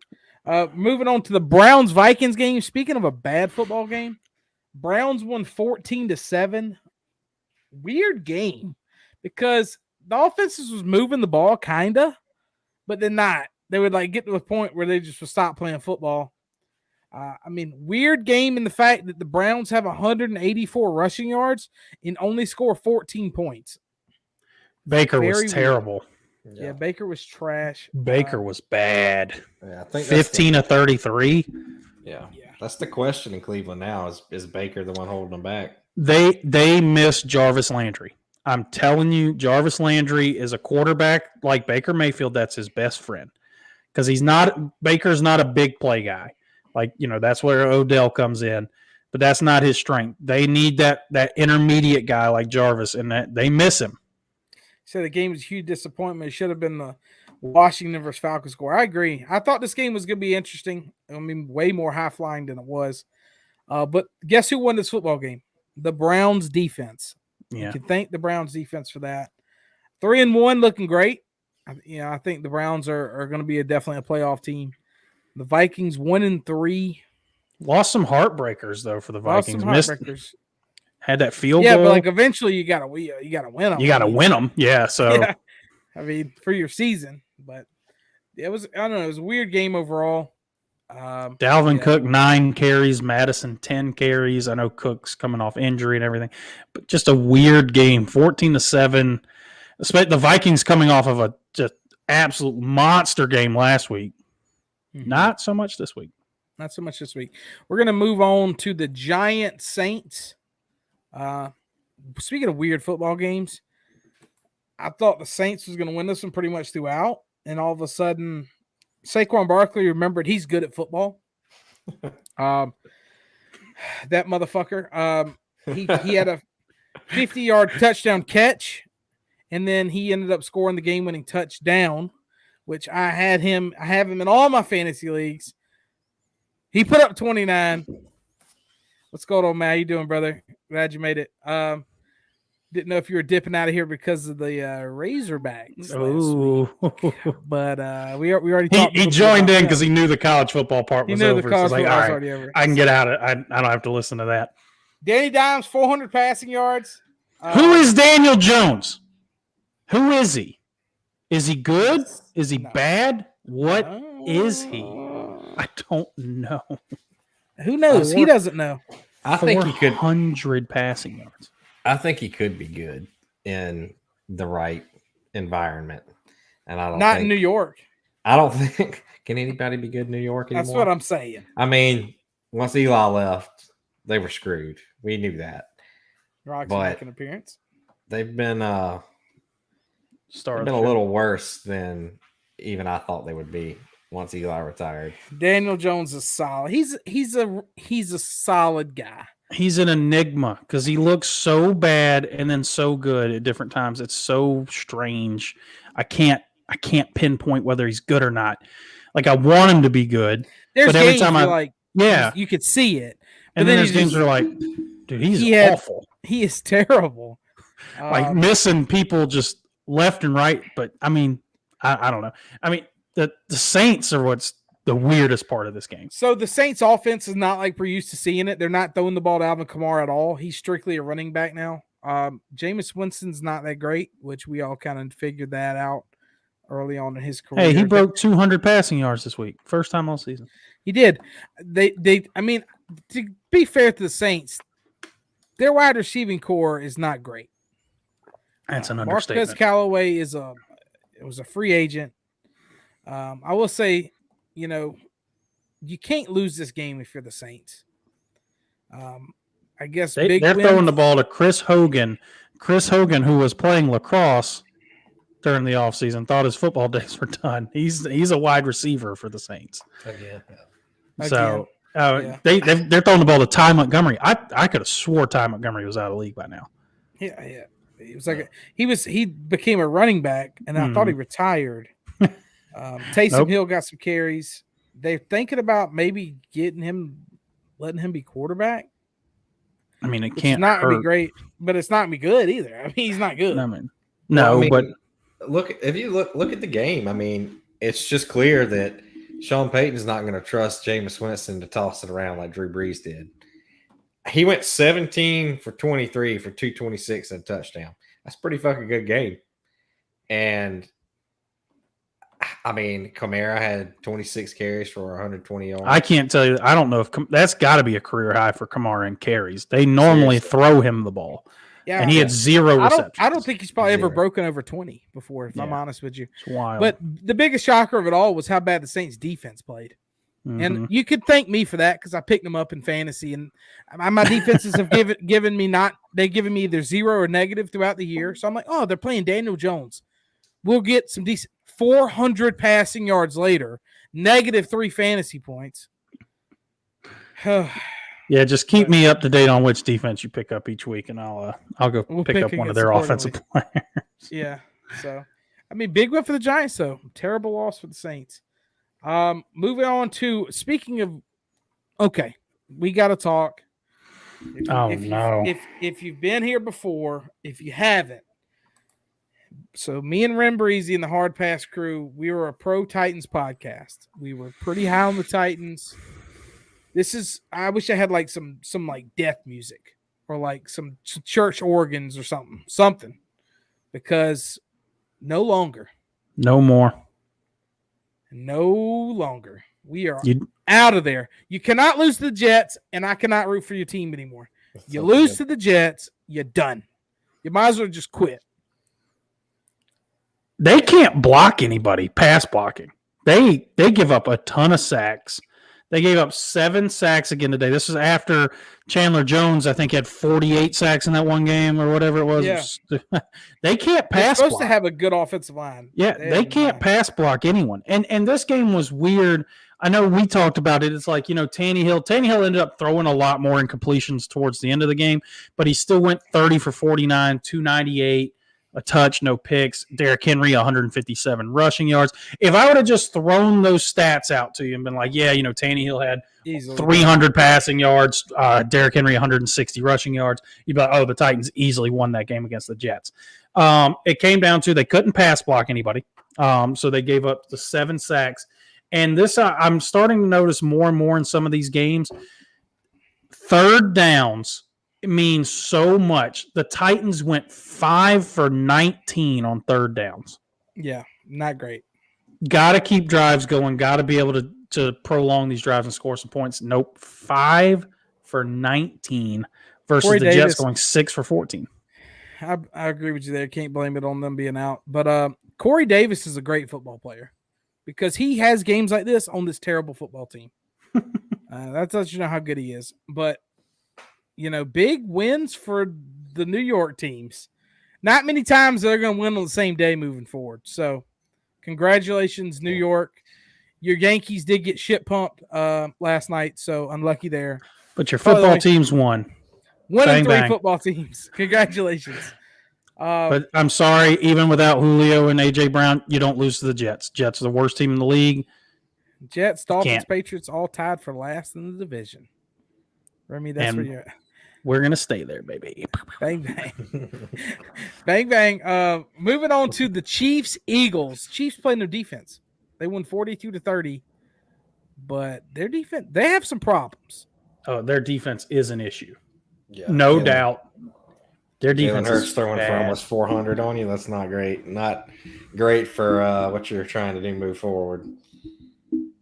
I also don't know what Jalen Hurts is at this point either. I don't know because he either throws for 300 yards or he throws for 112.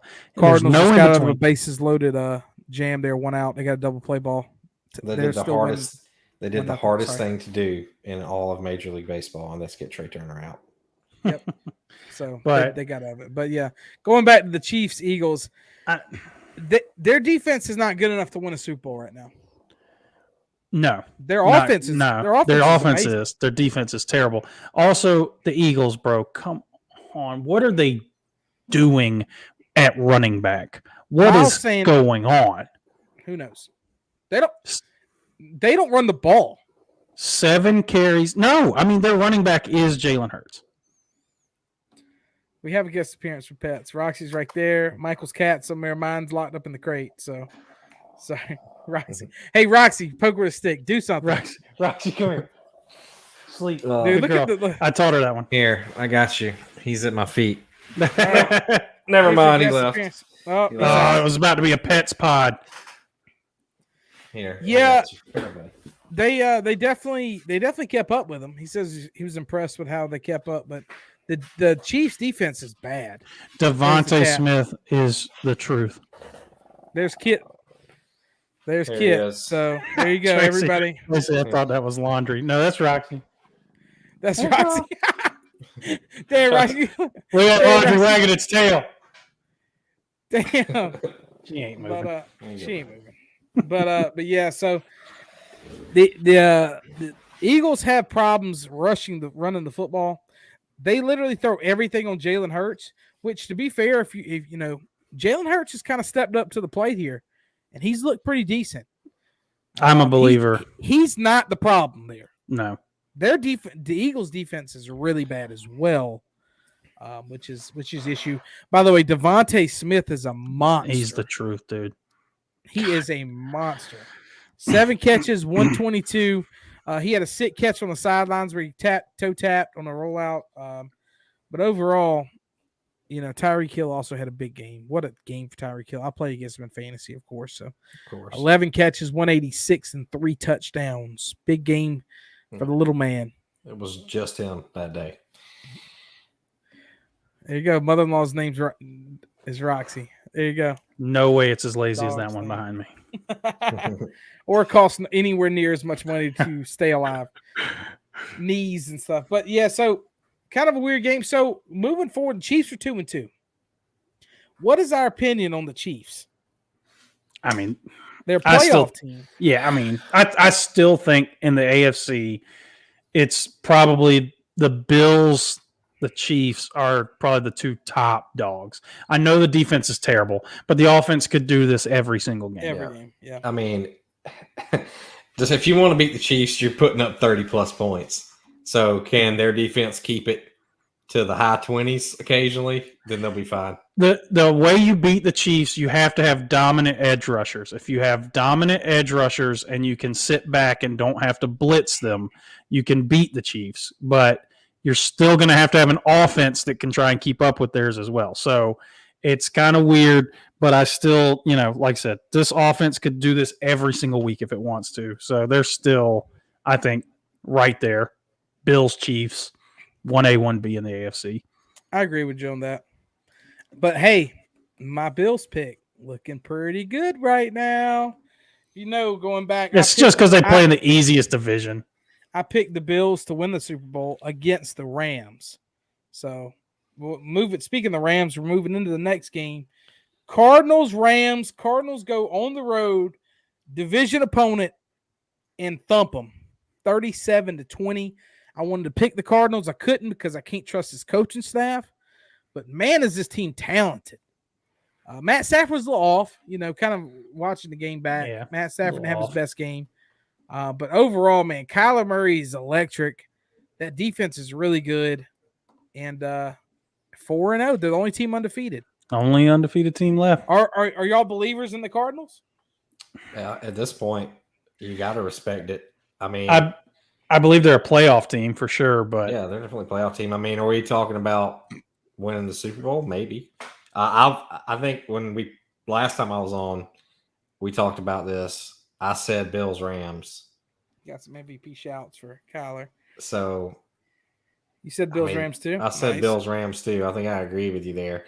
Yeah. And I mean, after watching Kyler's been playing at a top-notch level this year. I'm with you on the coaching staff there. I don't know what to make of Cliff Kingsbury as an NFL coach. Because they do this one week, and I just next week I expect them to go put up 17 points and lose 24-17. Well, yeah, I mean they should have lost to the Vikings. The Vikings missed the kick or whatever. I mean they should have lost that game. That should have been an L. But it's weird. They are another team they're so electric that they could beat anyone. I think the Cardinals legitimately could beat 31 other teams in the NFL. They could also probably lose about 25 of them. They could lose the It Jets. just depends on which one you get week in and week out. But I mean, I believe in the Cardinals. They're fun to watch. Fun to watch. I live out here in Arizona. The town's buzzing. Everybody's happy about the Cardinals. Definitely, the Panthers are coming to town here in a little bit, so that's pretty cool. With the Rams, their defense is their bread and butter. They were getting gashed in the run game. Yeah. They gave up 216 rushing yards. This is supposed to be the number one defense in the league. Yeah, I think it's different than when you play Kyler. I think their defense is still elite, but the amount of pressure that you have to go into in a game plan alone, just a game plan for him. You're not game plan run fits or anything like that. Just for him to run around like it's Madden. Yeah. It's a lot. Him and Lamar Jackson are a nightmare to prepare for in that way. Because if they escape containment, look out. Anything can happen. You don't know what's going to happen. Right. So, I don't know. So we're all, I'm still like the Rams. I think the Rams, like I said, I picked them with a Super Bowl. I think they're going to have better days ahead. Do y'all still believe in the Rams? Oh, for sure. Oh, yeah. I love Matthew Stafford. Sure. I think this was the worst game Stafford's had so far. Right. Stafford did look a little off in the game. That's for sure. And like I said, their defense isn't going to give up 200 rushing yards probably again this season. So, yeah. So we're moving on to the Seahawks 49ers. Seahawks ended up getting this with 28-21. Jimmy Garoppolo went out with, I think it was a calf injury or something like that. So Trey Lance came in, looked like a young guy who's trying to learn how to play the game, was running around for his life a little bit. Ended up throwing 2 touchdowns. Deebo Samuel is a really good football player, and if he stays healthy, this team still has a good chance to make the playoffs. Big win for the Seattle, though. Tough loss for the 49ers. You know, who knows what the Seattle Seahawks are going to do. I don't know how Alex Collins has just as many carries as Chris Carson. I don't get it. I don't understand what they do on offense sometimes. Russell Wilson only threw for 140 yards. Like, this team is so up and down. It's like crazy. But they've been that way for years, dude. They're maddening. They did enough to win. The Seahawks are maddening. The biggest problem, I think, with the 49ers is the lack of use of George Kittle. George Kittle has really not been doing too hot, and I don't know what's going on with it. I don't know. The offense has just looked a little weird. The 2 QB system they're running there right now, that's the problem. Yeah. I mean, let me pull it up really quick, as I caught some highlights of that game. Yeah, Kittle had 10 targets and with 4 catches, 40 yards. He had 10 targets. Debo had 13 and caught 8 for 156 What happened to Brandon Ayuk? He did something to the coaching staff. Yeah, he did something the coaching staff didn't like, and they've pulled him back, and have kind of. I think they said the Jawan Jennings guy had outplayed him, and they were giving him some of his snaps. He didn't do anything either. To me, sometimes I feel like coaching staffs that get a little too cute with stuff like that. Mm-hmm. Like Ayuk was a high draft pick. He looked the part last year. Like let him let him go. Put him in. Yeah. Throw him the ball. You have in Debo, Ayuk, and Kittle a dangerous receiving core. Get him in the game. Give him the ball.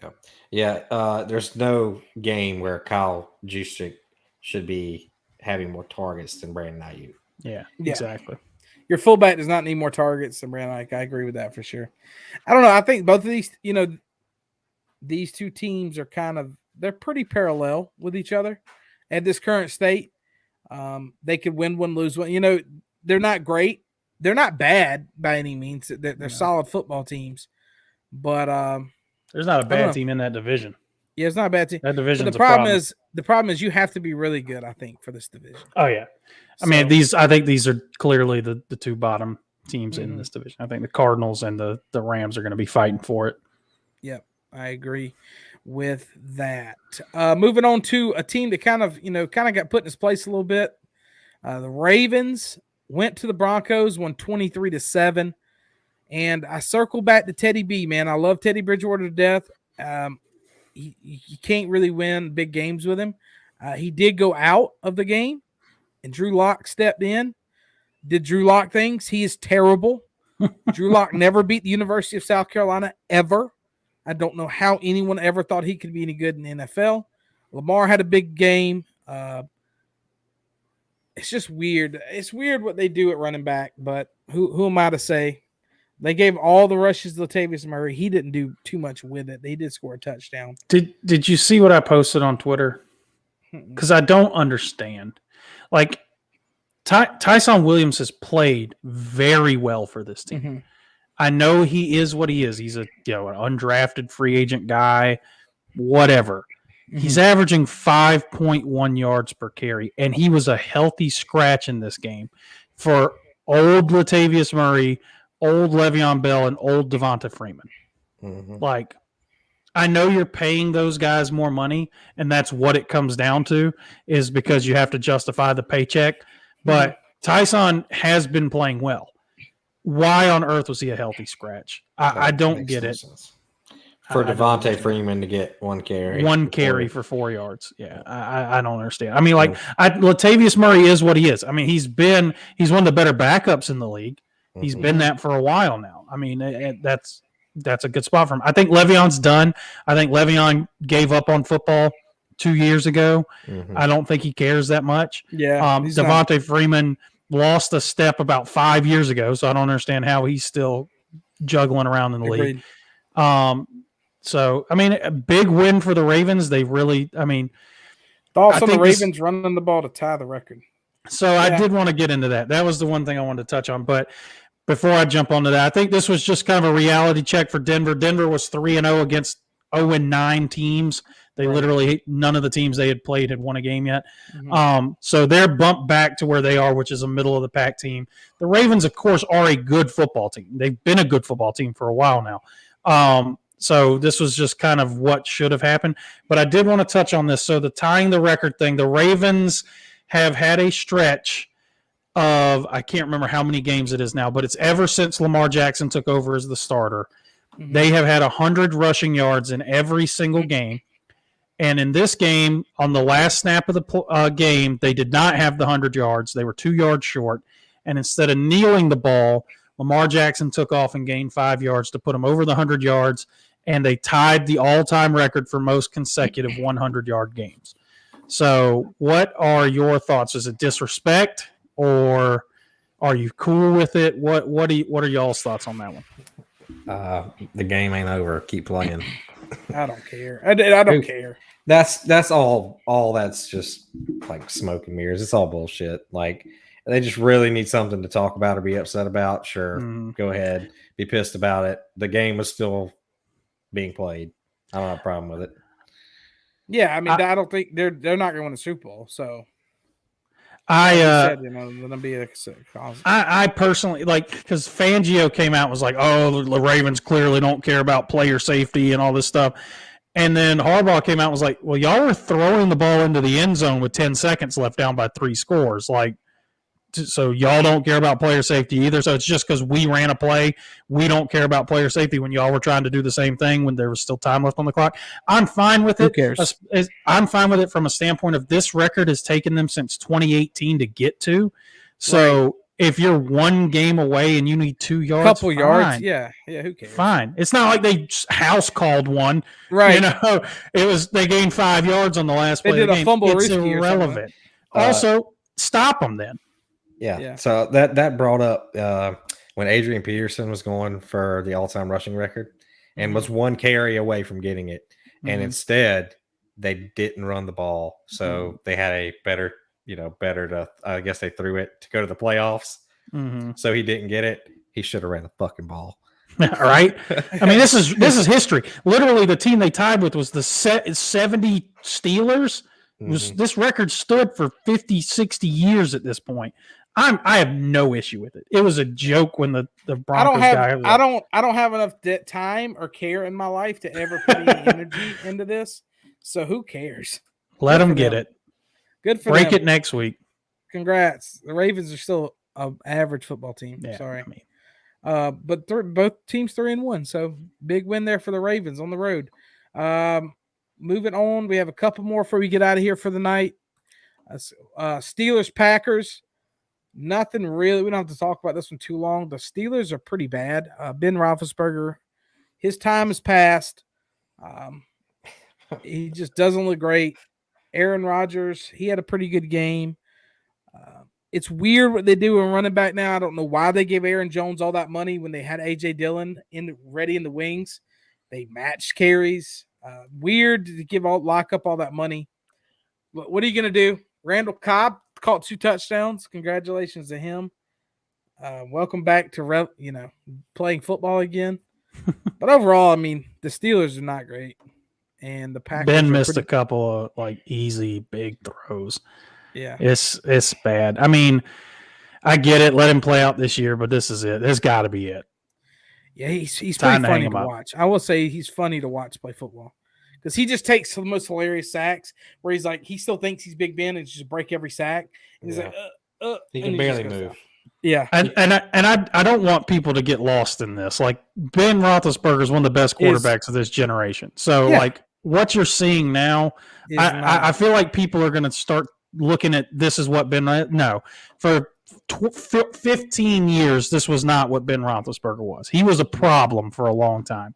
It's just he's a 40-year-old man now, and not everyone ages like Tom Brady. So, well, Big Ben he clearly doesn't put in the amount of effort than Tom Brady does in his body. The cheeseburgers and the motorcycle accidents don't do it for you? Yeah. Maybe maybe a little TBI from those accidents. Yeah, maybe. But yeah, so moving on to Tampa Bay at New England, the return of the GOAT, Tom Brady. Remy's the man, Bob James. There you go. Shout out. Go. Welcome. Finally, a fan who knows what they're talking about. Appreciate you stopping by. Giving old headband Remy a shout out there. But Tom Brady went back. He went back home. Didn't play great, if I'm honest. It was a really bad weathered game. Yeah. All in all, Mac Jones he outplayed him, if I'm honest. But Tampa Bay got it done. Big win on the road for the Bucs. And the train keeps moving. What do y'all think about this football game? The big takeaway, Tom Brady has now beaten every team in the NFL. That was, of course, he'd never beaten the Patriots because he played for them for all those years. So now he has. I just think Tom didn't play bad. He didn't play great. He just did what he needed to do to win the game. Patriots had a chance at the end with a long field goal. Doink didn't missed it. Mac looked good. I mean, Mac has looked good. I think he's the future of the Patriots. I think for sure he's the future. I don't think there's any doubt in that. We're talking about a rookie quarterback, once again, who's in his fourth game of his career. At one point, he completed 19 consecutive passes. That tied Tom Brady's team record, by the way. I think he's clearly the future. He's still learning. And I'll be honest with you, their playmakers are still garbage. I mean, they spent a ton of money on all these people, and they're still bad. So I think money on tight ends that they don't throw to. Speaking of bad, their play calling, though. Yeah. 8 rushes for -1 yards. Yep. Mm-hmm. Yep. They ran the ball 8 times. Their leading rusher was Nelson Aguilar. 1 carry for. He was the only one in positive. The running backs.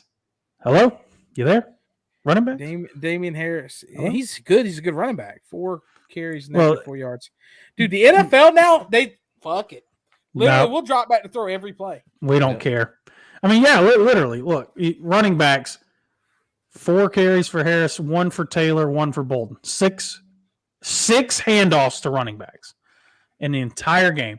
Meanwhile, the rookie drops back 40 times. It's a weird league nowadays, boys. The league has gone weird for sure. I got a point to make about the rushing attack when we talk about the Chargers here in a second. Okay. But yeah, so weird game, big win for Tampa there. Patriots, I think they're playing better than we thought they were, but they're still 1-3. So yeah, it sucks to suck if you're a Patriots fan in that one. Moving on to the final game before we get out of here and wrap this thing up. Tua versus Mac twice a year. Yep. No, not according to the media. Tua's gone. Tua's out. Let's don't get started on that. We're trying to get out of here for the night. Raiders at the Chargers. Chargers came out like crazy, put up 21 on them, and the Raiders had a big third quarter, and the Chargers scored a late touchdown to seal it. But it's a good football game. I think back and forth it went really well. Derek Carr can throw the piss out of a 90-yard moonshot across his body to Henry Ruggs. That's their route. Derek Carr he got off to a slow start, and this one he bounced back in the third quarter. Justin Herbert, though, man. Justin Herbert balled out. Austin Eckler is a stud. He's my best running back. I don't know what, and I have him in fantasy. I don't know why I was ever thinking about trading him. He's a stud. This Chargers team, though, you watch this game and the Raiders hung in there and they could have came back. This reminded me of a game of 2 teams that can be playoff teams, though. Both these teams are good. I think both these teams have some talent. What's surprising me about the Raiders is how good their front seven's been playing is really keeping them in a lot of games. Josh Jacobs is still dealing with that banged up toe. You have a turf toe, you have a sprained toe all year, which pretty much sucks. Derek Carr's been a stud. But, man, Justin Herbert's been balling. Shout out to Hunter Renfrow and the fake dude. He's just a great football player. Dude, that was unbelievable. That was a play. What a play. by Renfro. Read it, ran up and hit sticked him to make him drop the ball. Yeah, he figured it out pre-snap, which is like he was shading that way, and then he saw the guy go for the route and just lit him up. I mean, I have to forgive him a lot of times because I look at him, I'm like, this little fucker played for Clemson. I hate him. And then I watch him play for the Raiders. He's really a good slot receiver. Have you seen some of the routes he's run the last couple of weeks, dude? Holy crap. He has put people on skates with some of these routes he's run. He's been unbelievable. He's their best receiver. Is that a question right now? He's the best receiver on that team. He's definitely Darren Waller doesn't count because he's tight end. He's definitely the most consistent one out of them. That's gonna be a mad out of position guard. Facts. Ruggs is just the big play guy. Edwards is the guy. I mean, it's weird because when they get Edwards involved, good things happen. But it's like they forget he exists. They just don't throw him the ball. They don't throw him the ball. It's weird. Once again, they're coaching up and down. Yo-yo. They yo-yo pretty hard. But big win for the Chargers. I think, like you said, though, I think this is these are two franchises that look like they've taken the right step forward. Clearly, last year, the Chargers, without just some of the worst coaching and time management, would have been really close to being a playoff team anyway. Now you get rid of all that garbage nonsense, and they look like they're making a step in the right direction. The Raiders have always looked, I mean, ever since Gruden got there, it's like they've always seemed to be right there, 500 team. We're talking about a team that, a couple lucky bounces here and there. They're going to be an 11 or 12 win team. So, yeah. For sure. I think good things for both programs coming this year. Yeah. I think if the Raiders could run the ball, they'd be unstoppable. Their rushing attack is just not up to snuff. And back to that point I wanted to make. I don't know if y'all saw the clip of the Chargers coach this week talking about the run game. And he said, you don't need a good run game to set your pass game up. And I thought that was really interesting. And he just made the point. He said, you're doing it to make the defense be physical. He said, when you drop back and go 4 or 5 wide, it's just basically playing 7-on-7. Right. Like, the line has to push each other around. But those linebackers and defensive backs have to sit on their toes. He said, you got to make them respect it. So you got to make them honor it. That's the whole point of the running game. And he said, and it was funny that he's saying this after a game where Austin Eckler ate him alive on the ground.